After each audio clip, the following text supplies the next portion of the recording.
And we are live. Welcome to Live Action Roleplay with... Oh wow, Cynthia Marie. And Ryan Omega, and we are joined by... It's me, Lex. I'm back.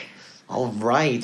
So, hello everybody. It's been a while. It's been a hot minute. It's been a long time. Oh my god. Hi everyone. I am so sorry I've been absent. I've just been crazy busy. So what have you been crazy busy with? LA by Night. Oh my god, it's been insanity. I think I filmed, 2 seasons in the time between last episode and this episode now? So yeah, no, it's been a blast. It's been fun, and I'm just happy to be back on our podcast, our little thing. Yay! Lex, what have you been up to? School. I've done Blank Slate. Mm-hmm. I feel like I've done more, and I'm not aware of it. A lot of things on the Scabby Rooster. In fact, that's my home. You could just find me somewhere on the Scabby Rooster.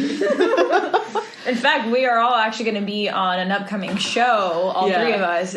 So stay tuned for that. That's going to be exciting. Yes, and since this will be released long after that gets introduced, we can actually talk about it a little bit. Oh, yeah. It's called Aether House. It's a magic school, magic college. College? College, yeah. We're the Phoenix online version of magic schools. Awesome. So the reason why the whole online aspect is because chat can actually participate in the classes that are going to be taught. So Ryan and I are teachers, and Lex is a student. I'm the best student there will ever be. Let's not go that far. Sure. Best is relative. Exactly. Yes. Best means the school did not blow up. Not yet. Not yet. Not yet. Not yet. I got plans. Oh, God. Oh, God. Okay. Shout-outs. Does anybody have any shout-outs that we want to give to anybody? I mean, shout out to Nox and Fab at the Scabby Rooster. Woo-woo. Thank you for letting us do all these shows. Yes, thank you, Nox and Fab. Yes. Shout out to Twin Mass staff. I love you guys very much. I can't wait to run amok with you guys this year in 2020. Thank you. And for me, shout out to Geeky Tees, because we are in their little gaming room. Woo! And got to say hi to Donna, and we just asked, hey, is this room available? And she says, it's yours! Like, yay! Yay! So if you guys are in SoCal, in Burbank area, Geeky Tees is an awesome little gaming store that has gaming areas. We sometimes have LARPs in one of the rooms. It's a really fantastic place. It's ran by our friend Donna, who is also one of our Patreons. So thank you, Donna. We appreciate you. Yes. But if you're in the area, come check it out. It's a really cool place. And you can adopt cats. That's right. Get the kitties.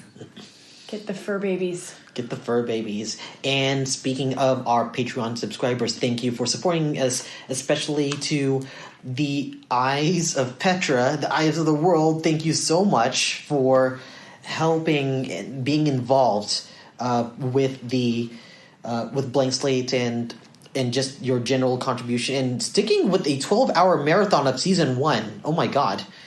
Watching all 12 hours. I did that. I am honored that other people on the internet have also watched it for 12 hours. Jeez, that's a lot of hours. I know. And to Talon Hack Bowler, thank you so much. Aaron Ludlow, Sam Sanchez, Faye Leung, Vivid Vivka, and Twin Mask LARP. Thank you so much for your support. Y'all are amazing. Thank you. And our topic for today is... It's a fun one, y'all. The difference between role-playing in a LARP and role-playing on Livestream. Because they are very different. They're both hard. They are both hard. I don't know if they're hard. They just require different skill sets. Different mindset. Yeah. Definitely a different mindset. I know that when people come to Blank Slate, some of the people that I bring on are LARPers, but then the moment I put them on stage, suddenly they realize, oh, this is different. It's like, yes. So to give you guys an idea, if you weren't aware, obviously LARP is an immersive experience. It's all around. You get to meet people. You get to go into coveted places, whereas live stream stuff, though you can go to coveted places and you can move around, most of the time they're at a table with a camera in your face and mics above you, or mics attached to you, or mics in places that you don't want them to be. So there's a couple of different factors that you kind of contend with doing live stream, but those are kind of the mechanics if you want to think about it. You have like an external group that's staring at you that's not participating in the game, versus in the LARP pretty much everybody's participating. It's not necessarily a spectator sport. Yes, and those studio spaces, when you're watching them on screen, are much smaller than you think. Mm-hmm. Oh yeah, super tiny. Oh, and also lights. Like if you're wearing a heavy costume, lights suck. Yeah. Oh, yeah. And you have to remember that when you are speaking, if you are not mic'd with a lav, you need to speak in a certain direction and loud enough so that you are heard on camera. Yep. So little directional things like that. Yeah, and facing to your camera and giving it your best side. Mm-hmm. Anywho, so just on the table, going around, what character is your most memorable character on Livestream? I've played a few, but I mean, for Blank Slate, the storyteller. That's because I'm running it, and he's actually an unusual character for me to play because he's very deadpan, and I'm usually very expressive. Yeah. So at first I thought it would be a challenge, but I just naturally got suited to it by speaking slower and being more thoughtful because I'm observing more when I'm doing it. But I think my favorite character to play was in Ruben Bressler's Broken Pact, where I played Visayan Quarix, the tiefling playwright, and I broke the fourth wall. It was awesome. Fairly often, and had the other players do a play where we retold the story of Avernus, and it was so much fun to do. Right on, right on. I was called the Deadpool of Avernus by chat, so yes, it was the craziest character I've ever played, barring my appearance in Aether House. Awesome. He's crazier than this character. Oh my god, yes. Lex, what's your live stream character? I think my most notable has to be Misha or Bishop, the Duchess, all of those titles on Blank Slate. I think she's also the hardest character I have because she's very, very pragmatic, which I am pragmatic, but like the way she is basically like a robot, and so it's really hard to not laugh during a lot of the scenes or like just not care about people. So it's hard to establish like certain connections because my character just wouldn't. I think my favorite one though was on Venture Ventures playing Ashwin. I got to play Mousefolk for a D&D game, and I just really enjoyed it because I played the tiny mouse who is this boss fighter that could kick everyone's butt if I just wanted to. She was quite adorable. Yeah, she was adorable.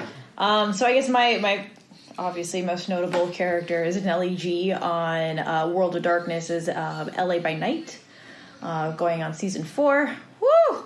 Damn. Yeah. One of my favorite characters though that I've gotten to play has actually been Gerasol from Sirens. She was like one of my first, and also Sierra, but they were kind of like two sides of the same coin there. They were just fun characters to play. Nellie's complicated. Nellie has a lot going on, but it's been fun to live stream her. I don't think I could ever LARP as Nellie. I'm probably going to have to at some point, which is going to be very interesting. But I'm not sure how she's going to translate from screen to live. That's actually a really interesting point. Do you think there are characters that you are playing on live stream that you can or cannot LARP? So I definitely was able to LARP as Gerasol. So at D&D Live, when our first year playing D&D Live, we actually played the full tabletop game, and then we were told to go into Waterdeep and be the Sirens. And so it was fairly easy because, little known fact, I developed Gerasol at the same time I was developing Allie from Twin Mass. So they're literally the same character. They just look different. So it was easy for me to transfer that over. I'm not sure. I'm not convinced about Nellie just yet. Because Nellie's a a lot of my stuff is more subtle to camera. So if anyone listens to the podcast of LA by Night, like you'll not hear me because I don't talk a lot like everybody else, and that's a whole other podcast in itself. But all of my notable things have all been reactions, like facial reactions that are nonverbal communication. So in translating to LARP, I'm not quite sure how translatable my nonverbals would be. But would you think Nelly G could work in, say, a vampire LARP? Probably. I mean, I'll have the best outfits. Probably. I would just have to wrap my brain around it. It's different. It's a different mechanic. And maybe it's the character works, but the way I play Livestream versus LARPing is different. So, what about you guys? I'm thinking, I feel like maybe Bishop, if it was more of like how you do Nelly, like where I'm sitting at a table, I think might be a little harder. I don't know, she is a bit of a quiet character, and so at least I can get away with being like in an interactive room. I can get away with being a little bit more quiet because there's so many people going to come in and be very dramatic that I can get away with that. But when I'm like forced to talk, I think it would be a little harder on her. Also because she's just a very political character and she only speaks when it's important. And so if I mess up those moments, I really did mess something up. Yeah. Side note on that real quick. So I'm all my nonverbal stuff. When you told me as the former Duchess, that I had to give a political like speech, a monologue. I literally looked at Lex. I was like, oh my god, I gotta what? I gotta speak. What do I? Holy shit! What do I do? What do we say? So thanks, Ryan, for that challenge. I really appreciate you. I appreciate you. Your point, though, you were saying. Yeah, I just think Bishop would be a little harder in a not so interactive setting. But if it was like, if we got to expand upon the world and make it like a not just a on the video type LARPing, like more like a twin mask LARP, I think Bishop would just be amazing. I think it would be fun to actually be a high powered ruler and have people actually treat me that way more. Versus right now, it's still a little wonky. Everyone's questioning my position of power. It is a lot of fun to play a powerful character like that. Yeah. Ryan, what about you? Let's see. So a lot of my Livestream characters are very animated, or at least have a very animated side to them. So even Importo from Fury's Fate, from Maze Arcana, when that was around, is like, I felt like he was more of a LARP character that was just sitting down, but I developed the voice like this, and he's very animated. At first I was actually pretty shy, because when I knew who I was playing with, I had to get over my imposter syndrome, thinking, oh my god, these are all these literally famous people, and I'm here. I don't know what I'm doing here. I have to prove myself. And I had to get over that. Once I did a few moves that helped with the party or helped save the party, then I became more confident. And then so successive rules from that became easier to play. But I think any character that I've played in Livestream, it's almost easier for me to play in LARP because I like moving around. Like, I think the being in the clothes and moving helps give me more focus in my character and in my seat. I have to think a lot more about how does that person act if I cannot physically move around the room. Yeah. So it's almost like dancery in a way. Like, it's very kinesthetic.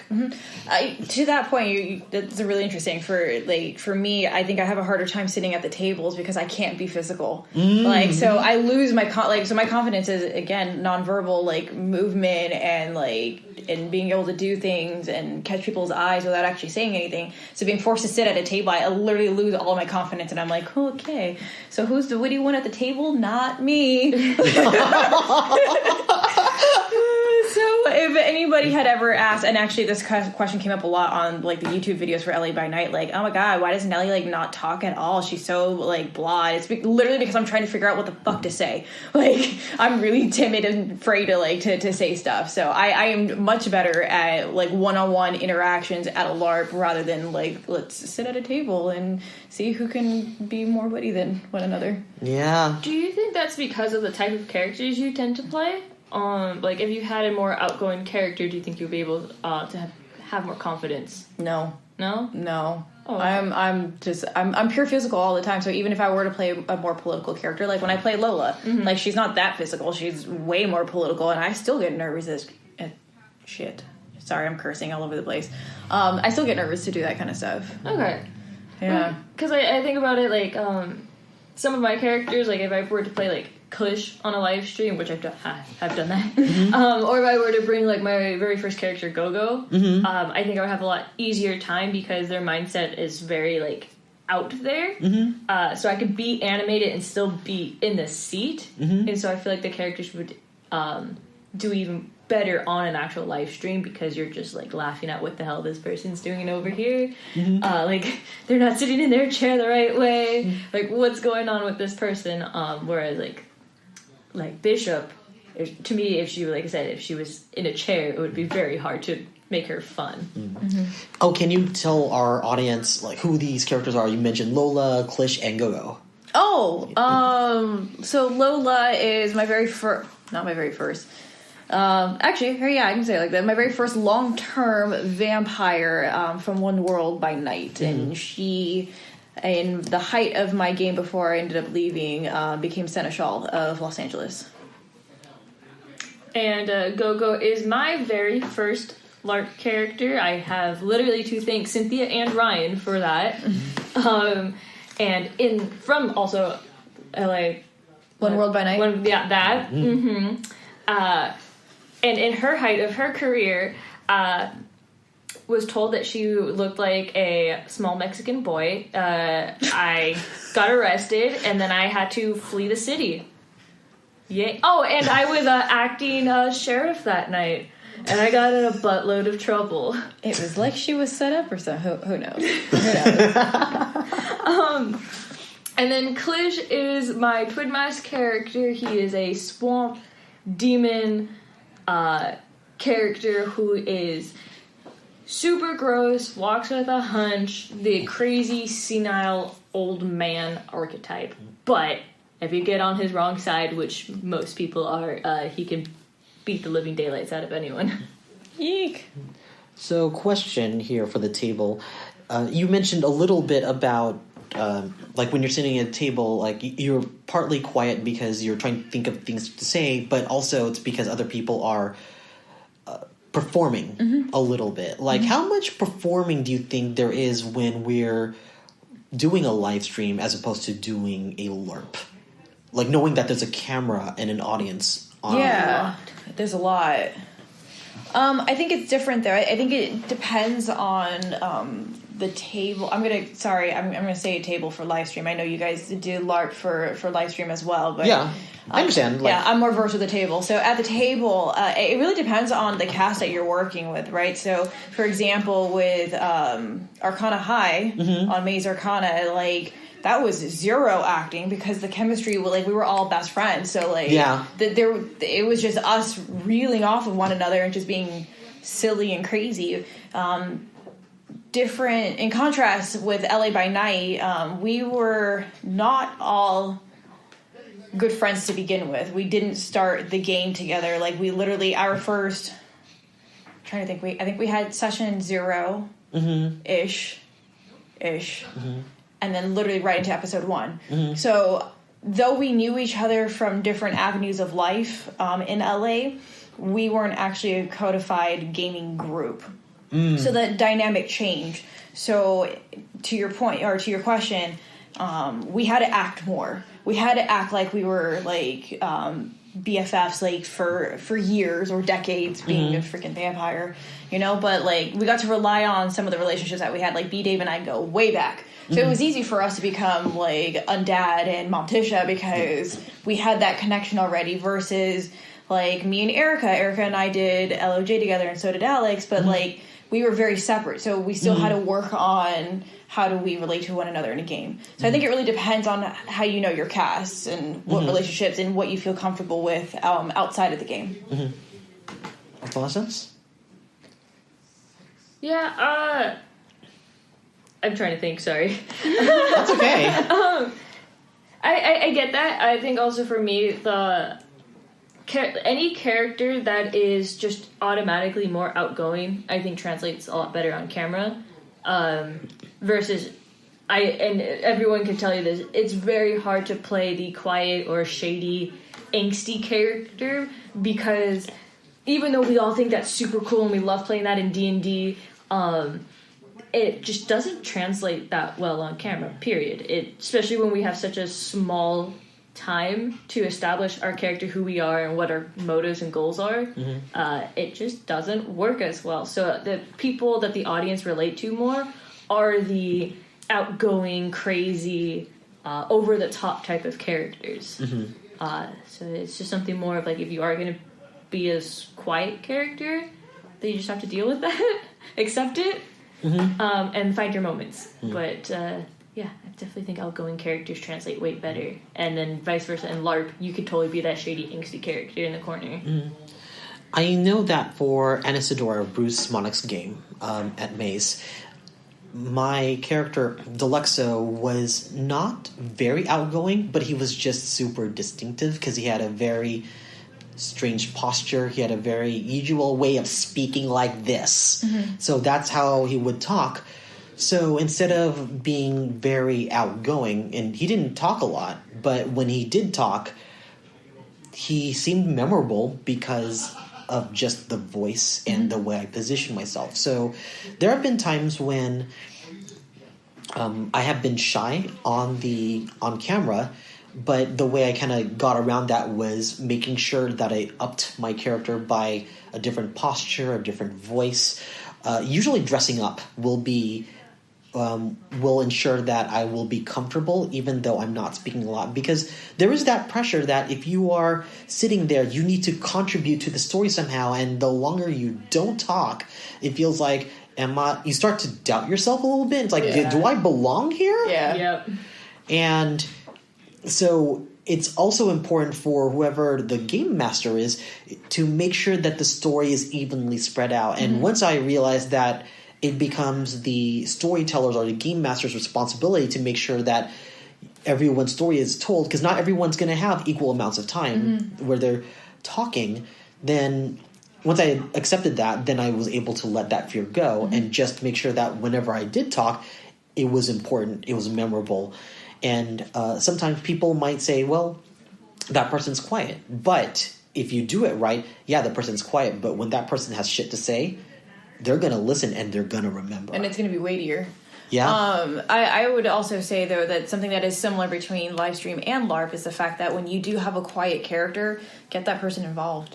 And I know in LA by Night, like, we talk a lot, but we also really pay attention to the person who hasn't been talking for a while. And you kind of include them and be like, what do you think about that? Or, like, making sure that person who is staying quiet gets involved. And if the person goes, I got no opinions on this, then at least that person had like 3 words to say in the last like 45 minutes of someone else speaking. So I think those two are pretty similar, because you do the same thing in LARP, right? You see somebody sitting on the side, you get them involved in the game. Oh, yeah. So, yeah. But one thing I did want to bring up that was hard for me between LARP and Livestream, I don't know about you guys play styles, but for LARP, when you play for that long game, right? Like you get some information. So like Vampire Parlor LARP, you get some information about somebody, you're going to hold on to that for like the right moment to drop, which may be like 9 months away from the moment that you got it. Whereas in Livestream, you, at least in a seasonal Livestream type stuff, you have to give that information like real fast. Otherwise, audiences lose the information. And I guess you're playing for an audience. Like, that's really like the big key, is you're playing for an audience rather than for yourself. Yeah. So you have to give that information up front so that when that later bites you in the ass, like in Vampire. They're like, oh yeah, that happened in episode 1, and now it's come back, rather than like it bites you in the ass and they had no idea that you were holding on to certain information and the impact is different. So we're constantly told, like, if you have information, like, tell the group immediately, because we've got to act on these things because you only have 8 episodes or you have 9 episodes to do stuff. So I know that for Blank Slate, because players have relative agency in this world, I know that if I give plot to one particular person and if that person is not there, plot stops. So it's important for me as a storyteller to create redundancy, so there are multiple ways to get that information to that person. Now, it is completely possible that I give it 3 different ways and they don't reach the person. If they at least went a few different ways, then that's what happens. Because then it probably means that person was not meant to have it.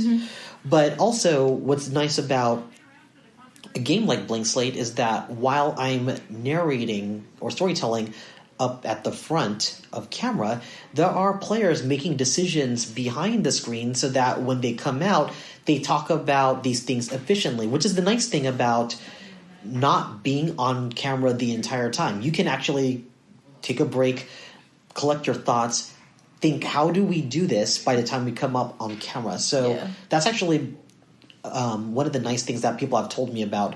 You can just hang backstage and then just plan this so that when you come out, you have like maximum impact.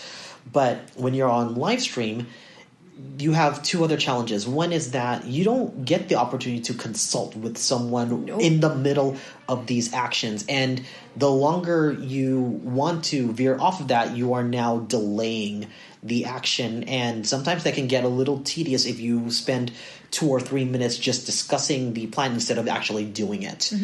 And you also don't have time for dead silence because that is killer. So there's that pressure of you constantly have to do that while improving.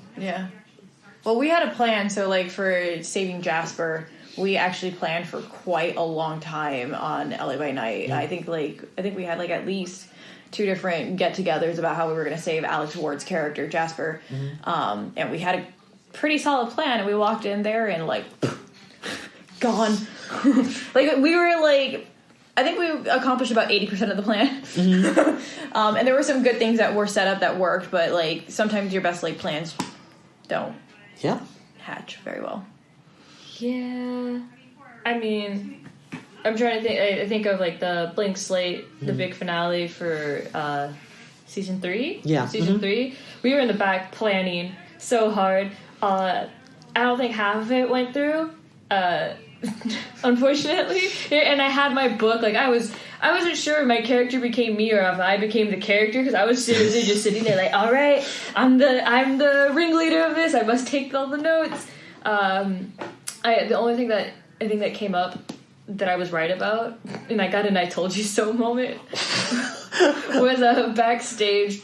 We were discussing of like how we kill the alpha, and Sam goes, if we gotta kill the alpha, because if we kill the alpha, we stop necromancy. That's what the storyteller said. And I was like, if we do that, we kill Rachel's character. She's a necromancer. And Sam's like, no, don't worry about that. And then the minute I pulled the trigger, and I was like, and there she goes. Who would have predicted that one? And I'm like, oh, and Dakota dropped. Who would have also predicted that? Like, I was like, I knew this was gonna happen, but no one listened to me as per usual. Because when you're like the ruler, no one listens to you. So I had 0 sympathy when those 2 dropped, because I was like, well, it wasn't my fault. They were just collateral damage, and literally they did it to them. They did it to themselves. They both did agreements with the storyteller. So Ryan, you're to blame for their deaths. You know, they did touch the blank slate and wish for those things. So yeah, that's why I had to narrate that way. It's like, well, this happened, so this happened, and so did this. And it's not that it couldn't have been resolved. One of those things ended, the other got a different resolution. Did they get to monologue for their life at least? One of them did not. because it was part of his storyline. So in the case of Dakota, who was playing Prince Max, that was actually premise of his story, was that once the Alpha was defeated, he was finally allowed to die. That's right, because he got brought back, right? Or he would... So in the storyline, he was going to kill himself because he thought he was useless, he was powerless, and the storyteller during that plot went, "What are you doing? You literally have all the power, but you think you are useless. So therefore, you are not allowed to die until you defeat this Alpha, because there's a bigger purpose for you."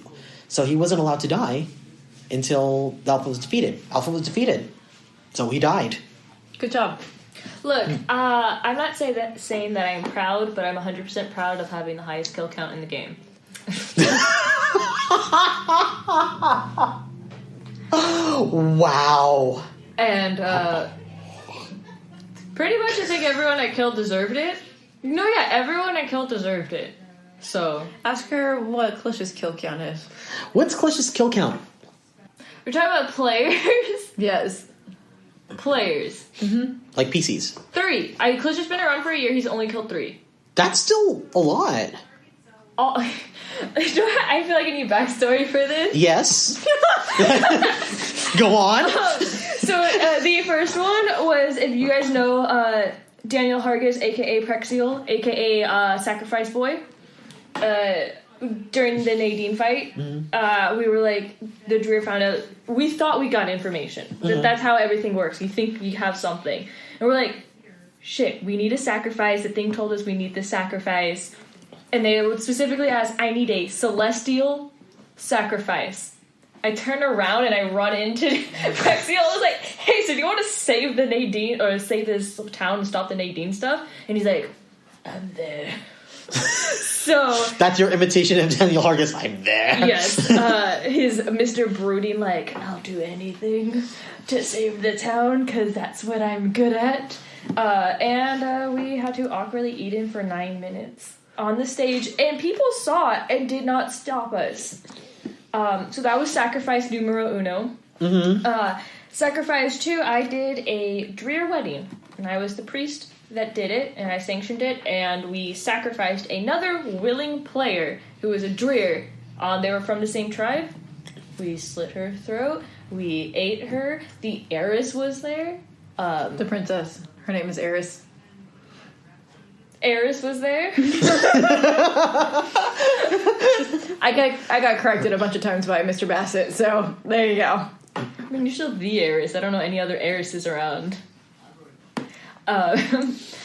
So that was numero dos, and I think in that same night, Scab, aka Sam, comes at me, and they were like, hey, so I want to talk to a ferryman. And they have a fully written note with their consensus that murder is A-OK-O.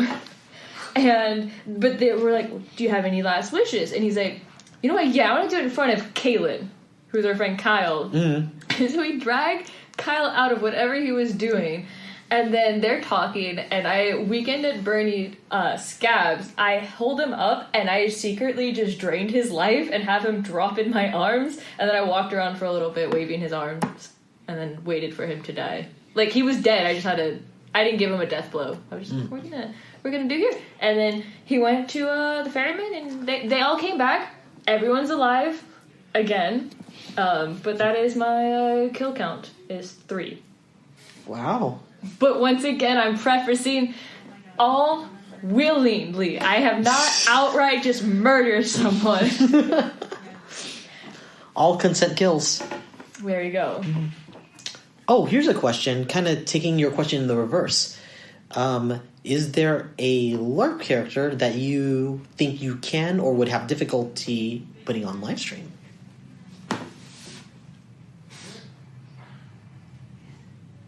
I mean, I tried with Allie, and that was kind of difficult. I mean, you got Girasol, so... Yeah. Yeah, they're... So, technically you did. Yeah. Since they're kind of the same template. Kind of the same, yeah. I think, Rosalina, my Dacian, I did the Scabby Rooster Tavern Night with her. Mm-hmm. Thought she was just so hard because she's a hoity-toity noble. Mm-hmm. And so anytime she's around not noble, she's just too arrogant. Mm-hmm. And having the nose just turned up at everyone. Plus she has an eye patch, and then I can't see shit. So I think it was really hard. I think she's also a character that's definitely outside of my boundaries. Mm-hmm. So to play someone who's kind of mean and stuck up like that, mm-hmm. it was really hard. And when you're going back to you saying how all the witty comebacks, I was sitting there like, come on. I got it. Oh, shit, it passed. All right, I'm just going to sit here and look prestigious, I guess. Yeah, so I don't think I'll bring her back again. I know one LARP character that would not translate well is my other vampire. I play a lot of vampires. Lucy from Bruce's vampire. I actually think she would translate well in Livestream. I mean, personally, I think. Yeah? Yeah.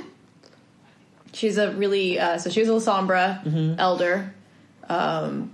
Former Sabbat turned Cam, but Sabbat spy turned Anarch turned Prince of Cam.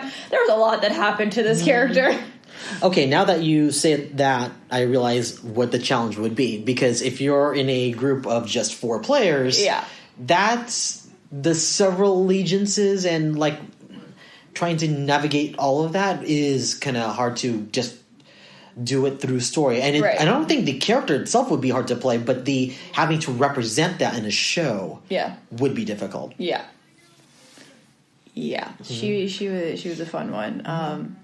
But I think who would translate well is playing Lucida to LARP. Oh, yeah. Well, absolutely. That was so much fun to play Lucida. Oh, man. I think anytime you get to play a nice high-powered character and, like, a full LARP just makes everyone feel like a badass. Yeah. Like a literal, legendary, iconic character on top of that. Yeah, that was probably one of my best highlights of Livestream. Playing Lucida. Yes. Especially because I wasn't on camera and neither was B-Dave, so people saw our names on the screen and they're like, who are they playing? Because they wouldn't show the icons. And who are they playing? So I sat down as Lucida and I remember reading the chat later on. They were like, like, oh god! Oh my god! Like there was a lot of oh my god going on. Yeah. So that was a lot of coolness. Going back into it, you said that Rosalina was the character that was the most out of your comfort zone? Yes. Yeah. Is that true of your live stream and all of your live characters? Is she the most out of your... Yes. Yeah, I would still rather play Bishop than playing her. I don't play political characters, and I don't play stuck-up characters. I think all of my characters have some type of humbleness or sense of awareness of who they are, and they're not trying to be anything else. Having this noble, she's young, so she's still trying to like establish herself. And it's just like me, I'm trying to establish myself in a group full of people who've been LARPing for a long time, and I'm still baby to the group. And so it's very hard to come in as like a young kid trying to be like, I'm the next supreme leader. Fear me, people, or peasants. I'm the noble now. Like, it's a little hard to do that. But most of them are just gonna be like, yeah. All right, kid, go sit in the corner. Go sit on the kiddie table. The adults are talking. And yeah, just a big personality shift from who I am, which is weird because I play other characters that are also very not like me. But I think they're so outgoing and not like me that they're just fun to play. Hers, I'm still working on to make her more fun for me. What about you? Who's the most unlike the most difficult for you to play? Difficult or out of my comfort zone? Out of your comfort zone. I mean, the way I actually approach character design is I usually try to take at least an aspect of myself so it's not difficult or out of my comfort zone. But if I had to choose, probably... What about your gangrel? Nah, she was pretty rad. Okay. I would probably say Sierra, to be honest with you, because being the, oh my god, like, I'm so excited to go play, and I can't believe that I'm flying in the air, though, like, and just being that annoying person the whole time, like, it was draining as fuck. So, that was probably the most out of my comfort zone, because Cynthia, don't like those type of girls, so to have to play that, I was just like, oh, here we go. But I chose it. I put it on myself. Like, I chose to play that because that's what the story needed. We needed one of those. You did so good with her, though. I didn't know that she was... That was I didn't know that. Yeah. Wow. You also have your guru. But that was like, she was based off of Wonder Woman. That's... Yeah, but I guess what I'm saying is you play a lot of more social characters / political characters, and this one was a pure physical character. Yeah, but Jirisol's a pure physical character. Yeah, she is. Okay. I was just throwing Yeah, no, I hear you. I hear you. I play so many characters. I play a lot of characters, and a lot of them are like pretty similar to me. I'm trying to think what else would have been like outside of my comfort zone. I don't know. I always try to push you outside your comfort zone. You do, and I end up retreating right back to how comfortable. You're like, all right, I'm gonna do this, but then I'm still a dancer at the same time, so I'm still back in a box. Right. So about that, I've come to terms that just literally every single one of my characters is going to be a dancer. Because either I try not to be a dancer, and someone goes, "Hey, I really need you to be the dancer," or I play the dancer and I never have opportunity to be the dancer. So I'm just like, well, I'm just gonna like be here and do the thing. You should just play Clish. I would love to play Clish. I want a game where everyone just plays Clish. Everyone tries to eat each other. You don't have to just eat each other. I'm letting you know there's something so much fun about just not giving a shit about any little thing that's going on. Like, someone says, hey, your house is on fire, and you're just like, alright, cool. Like, I'm go build a new house. Like, you just not care, and if someone is ticking you off, that you are ready to just stab them. Like, you don't care about the consequences. Or, I wouldn't say that Clish doesn't care about consequences, is that he's so aware of them, and he's willing to accept them because he just wants to get rid of whatever's in front of him. Brian, what's your character that's out of your comfort zone? Surprisingly, the character that's out of my comfort zone is Orson from Venture Ventures. He is the most unlike me. Because he talks like this, and he is a pig farmer. And he was developed character first, but he's not very smart. He is only invested in raising pigs and making money and paying off the debts. And the problem was he's not smart, he's not strategic, he's not political, and he's there to just be a character. And I found that was very, very hard for me to always not pick the right thing. It's like, oh, I know exactly what to do. It's like, I can't because I'm not smart. And it's fun to play, but after a while, it's hard to play the dumb character. It's hard to play the dumb character. It's like I would love to be the character who doesn't care, which is different from a character who's dumb. Yeah. The character who doesn't care understands that, okay, I could put the energy and effort to do this, but I want to see them fail because I really don't feel like doing anything. But someone who is actually just not bright is not me. Yeah. Yeah. That's a tough one. Oh, I'm just laughing because I think I have a couple of dumb characters. And it's like, I find it so much easier to do. What's a character that surprised you that when you played on, oh shoot, like I was able to play this very, very well, and something that you thought is a concept that would be very unlike you, but you just took to it like water? Go. 100%. My very first character, Go. I'm a very shy person. And this was my first LARP, and I had no idea what to do, and I really felt like I just got pushed into the deep end, and I was like, well, I might as well go for it. And she is very loud and outgoing and in your face, and when we went to KublaCon, now we're in a bigger pool of more people I do not know, and this character just waltzes right up to like the most important person, not giving a rat's ass who it is, and everyone's like, hey kid, you got chutzpah there, I like it. You know, we're rewarding you. They're like, people over here are so scared of me because I am, like, this high-titled character. And I'm like, you're a what now? And I don't care about that line. I have a question for you, and it's a stupid question, too. I think I asked this guy, what's the fastest color? That was it. Nothing. Like, he's dealing with, like, important political shit, and I'm like, wait a minute. Screw all of them. I'm more important. What's the fastest color? I just need to know. Because I wanted to speed up friendship with the fastest color. And that was it. And then I left. And he was like, well, what just happened? Malk, right? No, she's not playing a Malk. No. No? No. She's a Bruja. I played a Bruja. Oh, which God. is even worse. I scared the Malkavians because, like, this girl is crazy and she can beat the shit out of me. Wow. Was this Go-Go? Yep. Oh, God! It's Go-Go. That would be Go-Go. I mean, she is crazy. She might as well be a Malk, but once again, it was my first character, so it was not developed the right way.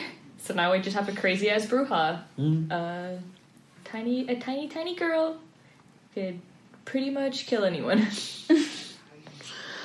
Sin? That would actually have to be Princess Eris. Mainly because I had quite a few talks with the Bassets about who that character was. So it wasn't even a character that I created. I was playing an NPC that had been created years ago, and they approached me to play her, and I was, stupid excited to play her. But I had a really rough game that game. And when they told me I was going to play her, I was like, oh, shit, okay, here we go. And she is a teen-type person. So I'm already, like, X amount of years removed from being a teen, for one. And she's supposed to be, like, the head of this and that and this and this and all these different things. And I was just like, oh, shit, like, can I pull this off? And walking out with a giant group of legionnaires around me, Paxima, played by our love CW, standing right next to me, and I'm looking at CW like, I don't know if I can do this, dude. He's just like, you got this. Like, just, you're fine. Just march with us. So I started walking and, like, just starting to walk as her into sitting in court, and anytime somebody would say something snide, like, I immediately would turn around and be like, is that how you're approaching me? And immediately people would be like, oh, shit. Like, so it took me about, like, 20 minutes to, like, drop into the character. But once I dropped into the character, like, I had a ball. Holy crap. Like, I had no idea, like, what to do with, like, as a political type character, especially one, like, that was this high. Like, everybody was just cowarding around her. So I was trying to figure out, like, how do you make this terrifying character more approachable. So the ones that cowered near me, I would try to open up and talk to them about, like, what is their experience in Port Freight. And, you know, mind you, the princess doesn't give a shit about anything. Like, if someone is not as intelligent as her, she's just like, next. But obviously you can't do that to people, right? Yeah. Like, that's just rude. So I would at least ask them what is it like to be in Port Freight, and I would judge whether or not they were lying to me. And if they were lying to me, other things would happen. If they were not lying to me, I would make them, like, sit closer with me. So in the case of Riata, Fabian, who came over to me, she says, pardon me, but, and by the way, she's addressing a high-powered character, and she is, she plays a Sake, so she's, like, the cultures are very different, right? So, like, she comes up to the princess and says, I have information for you regarding your enemies. And instead of asking her about what it is, I had her sit next to me, and I said, I have one question for you. What did you think of the play? And that, to me, like, and I think you could ask Fabian, she was, like, totally nervous about answering, because she knew, like, that her answer would mess things up, but I was just gauging to see if she'd lie to me or not. Because That's good. That's so good. Yeah, so, like, I just started, like, trying to get people to talk to me so I can see if they were lying, and if they, and I ran into people who were flat out lying to me, and I was just like, I'll remember that. But then I also had the people who were trying to impress the princess, and which I thanked them kindly and stuff like that, but I would often deflect to something else. So I'd make them go do the thing that they wanted to do. Like, for example, I was like, I'm really bored. And they're like, well, a bunch of people jumped up. We can do something for you. I was like, go fight somewhere. And I made them fight for like 20 minutes. Totally forgot that they were fighting. And I was like talking to other people. Huh? Oh, yeah, I'll get to that one, yeah. Totally forgot that they were there. And then, like, they were like, dude, do you want us to fight to the death? And I was just like, no, just to the first blow. Thank you. Like, I don't want you guys to kill yourselves, you know? But then I had the old drop-ins show up. Oh. And Paxima decides that he was going to try to, like, leave me. And I was, like, super nervous. So I was like, CW, don't leave. Who are the old Robins for the Right. Yes. Yeah, so the old Robins, and I, mind you, learned this in this character, as Cynthia, who has played for years, had no idea that this was a thing. Old Robins is an old family of the Nadine who were basically kicked out, ostracized, whatever word that you want to use for the Eldrovins. Huh? And they're played by? Right. So one of them is played by Kai. Thank God Kai wasn't in this scene. Another one was played by Tobias, who was in this scene. And I think those are the only people that they would know on podcast, correct? Yeah. Liam, duh. Right. Liam plays an old Drovin. There's a whole bunch of people who play old Drovins, but for the sake of this story, it was Tobias, and I don't remember who he was accompanied by because it was really dark. I just been there. She gave me cheese, which was fantastic. Shout out to Laura Markland's cheese extraordinaire skill set. An Instagram now for her charcuterie. It's amazing. I was so hungry. She put it in front of me, and I was just eating this while doing all these scenes. It was great. Okay, so back to this crazy scene.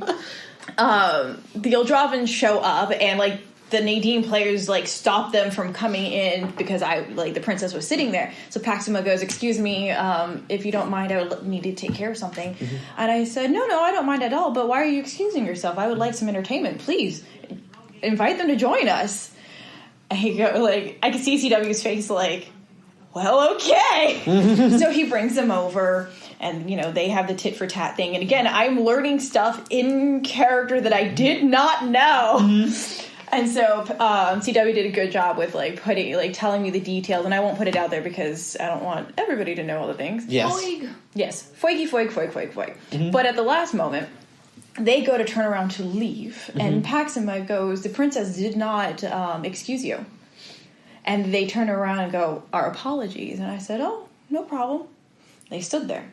Mm-hmm. Turned around. I was talking to Shakes and enjoying Shakes, and I was talking to Paxima. And to be honest with you, Cynthia totally forgot they were standing there. Oh!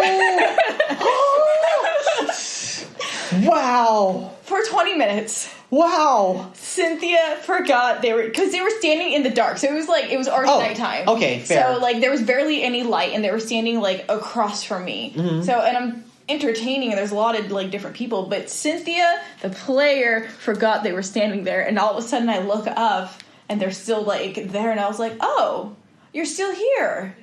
You can go." Oh my god. By the way, that won't fly on live stream. It's exclusive for LARP. But yeah, so playing that character definitely, I did not think that I would enjoy it that much. Mm-hmm. But then running around, I did a thing where players were standing around staring at the princess, and I turned to my bodyguard and I was I turned to Paxima and I was like, "They're not bowing their heads." And I'm playing a young 16-year-old by the way, so temper tantrum. "They're not bowing their heads to me." And he goes, "Do you want to kill them?" I said, "Yes." And the bodyguard just went and killed all of them. Yikes. For not bowing their head. So I had a lot of fun with trying to push what boundaries that I could, and the best boundary that I pushed was Christine Hasse's character, Esteline. Showed up, and foig of how they know each other, but she was tasked with showing me around the town. I try to see how much I can push her with stuff. Nice. She was so sweet, though. I that was the first time I actually ever got to interact with Christine, and again, that put me at ease, being able to roleplay with someone that I respect and honor. So it was really cool in a character that I was uncomfortable playing to walk in with a bunch of people that I was comfortable with to roleplay with them. So there. Yeah, for me, I still think the character that I'm surprised that I took to was Visine Quarks, the tiefling playwright in Broken Pact, in Ruben Bressler's game, because he was meant to be so over the top. He was, they call him the Deadpool of Avernus, but that was the inspiration. Like someone that was so nuts, at the same time super showy, and able to be a one-person whirlwind of, you're now all going to be part of my play. They're like, what? Yes. I'm going to give you all these props. You're going to do all the things. And we are going to recreate the story of, what's her face? Oh, Zariel. Yes. We're going to tell the story right now. And then looks directly at the camera for all of you. Who are you pointing at? Nobody. And I missed that part. I watched you and I missed that part. Damn. And like the ability to just go so extroverted and literally be again a one-man whirlwind to just pull in everybody and get them to do all the things in order to tell a story, because I need all of this to happen, and you're going to wear this and you're going to do that, and just bow interpretive dance, just wow, throw everyone into all sorts of directions. And then in the end, when we were done, and I would go, and now bow, and I raise my hands up to the sky, just being... That's awesome. Super over the top. It is not a character I thought that I could get away with, and so I made the point to practice. I practiced for at least 3 or 4 hours this character, because I was going to be on a Ruben show, so I'm like, I want to get this right. Yeah. But also the character was just so over the top, I wasn't convinced that I could play it. So once I did it, it was so much fun. And, I'm like, anytime you want me back, I will totally play this character again. I want reasons to play this character. Yeah. So. Right on. Yeah, and it looks like we're about at the end of this show, and this went pretty fast. Yeah, it did. It was awesome. So, for everybody here, what are your socials? Where can people find you on the internet? You could find me always at the Scabby Rooster. Also, you can find me at It's Lex the Chameleon. Everywhere else. Right on. You can find me on LA by Night. It's actually switched to the World of Darkness channel. So twitch.tv/World of Darkness for Nelly G stuff. If you want to catch up on my socials, I'm a hell of a lot more active on Twitter now, so it's at Syndancer. If you want to see my crazy pictures for costumes of LARP and Nelly, that's on my Instagram, which is Cynthia__Marie. Yeah. And this is Ryan Omega. You can find me on Instagram under Ryan Omega. You can find me on Twitter under Ryan OMGA. You can find me on the Scabby Rooster pretty much at least half of the week. If I'm not doing Blank Slate, I'm producing Gamey Rooster. If I'm not doing Gamey Rooster, then I'm on Total Party Kills. And if I'm not on Total Party Kills, then I'm on Aether House. And if I'm not in Aether House, then I'm probably in the Tavern LARP. So you will see me at some point in the week on Scabby Rooster.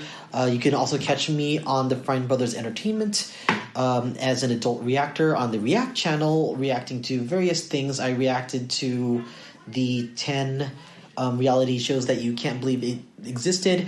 You can hear me in an audio clip explain that the words anal sex out loud. Oh, God. There is context for it. But there's now forever an audio clip of, did she just say anal sex? Excellent. And that is how we're wrapping our show, folks. Goodbye. Have a great night. Enjoy. We'll see y'all later. Laters. Bye. Bye. Anal sex. So we're ending on anal sex. Just want to let you know. Yeah. Just gotta cut it right there. I had anal sex. Yep.